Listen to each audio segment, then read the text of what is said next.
Chapter 1. The ticket on the windowsill. Mira loved staying up late not to watch TV or play games, but to listen every night just past midnight.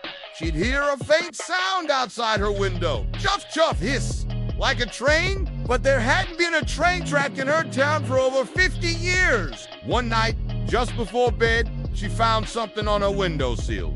A golden train ticket, written in swirling letters were the words, "The midnight train to where you're needed most departs at 12:12 a.m. Mira didn't know what that meant, but at 12:10, she put on her jacket-tan, climbed out the window. Chapter 2. Platform done outside. Her backyard shimmered like a dream. In the middle of her lawn stood an iron lamppost, and beside it, a floating wooden platform with glowing rails. The air smelled like cinnamon and stardust. Suddenly, with a loud whoosh, a black and gold train appeared out of thin air. It hissed and hummed as it slowed. A tall conductor with an hourglass around his neck stepped out. Miss Mira, right on time.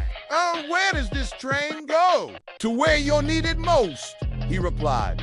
All aboard. Mira took a deep breath and stepped on. Chapter 3. Carriages of Curiosity. The inside of the train was magical. One carriage was filled with floating books. Another had clocks that ticked backward. One was a jungle. Another a room of mirrors showing different versions of herself. In the last carriage sat children just like her, wide-eyed, curious, and holding golden tickets.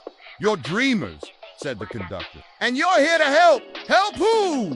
Mira asked. Someone who's forgetting how to hope. Suddenly, the train shuddered and burst through a wall of fog. Outside, everything was great. Chapter 4. The Land of Lost Wonder. The train pulled into a silent village. No laughter, no color, just shadows and closed doors. A statue in the squaree. Here lives the unremembered queen. The conductor handed Mira a satchel. In here are the last pieces of her wonder. A balloon, a music box, and a painting of stars. What am I supposed to do with these? Reminder, Mira stepped off the train. Chapter 5. The Queen Who Forgot in a Crumbling Castle. Mira found the queen tall, tired, and dressed in gray robes. Who are you? The queen asked. I'm Mira. I came on the midnight train. I haven't ridden that in centuries, said the queen. Not since I lost my dreams.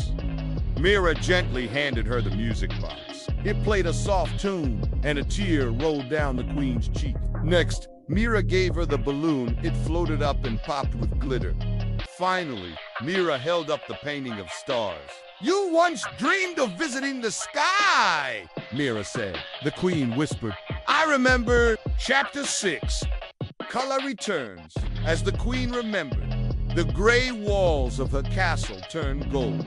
Flowers bloomed on windowsill. Children peeked from behind doors. Laughter bubbled down the streets like a song. Mira felt the satchel become lighter. A golden light surrounded the queen. You helped me find my wonder, she said.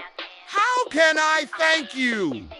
Pass it on, Mira replied. The queen bowed deeply, and Mira heard the distant sound of a whistle. Chapter 7.